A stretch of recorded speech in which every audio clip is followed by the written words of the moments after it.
The problems you've been asked to solve are meant to sort of mirror what you would be expected to do in business.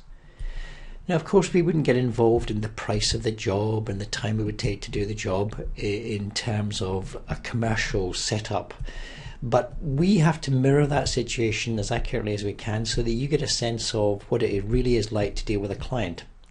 You've got to consider me as your client, and what I've done is I've asked you to produce a new database. I've asked you to produce a system or an application which will record issues which deal with hardware and software faults or bugs or issues, whichever you choose to call them. It's a new project. You're not being asked to replace an existing system, and in some ways that's better, and in some ways you may consider that to be worse. Remember this point here. When you're asked to create a system, your client may or may not have a good understanding of what you can do as a designer, of what the systems you can access will be able to create. Here's the client needs in more detail.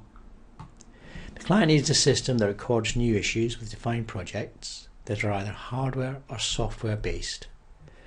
For each issue, the application has to record when it was reported and by whom. A single staff member is designated as the owner of the issue.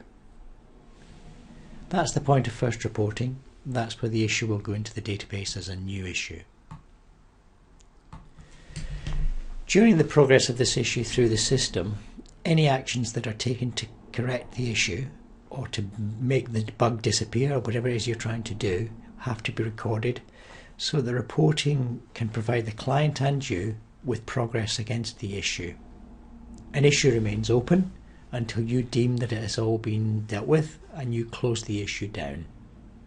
At the point of action, the issue actions are recorded against the staff member that took them, and the date of that action and the type of action taken are also recorded. A follow-up date is recorded, and that will allow the reporting system to diary check when new actions are supposed to be followed up.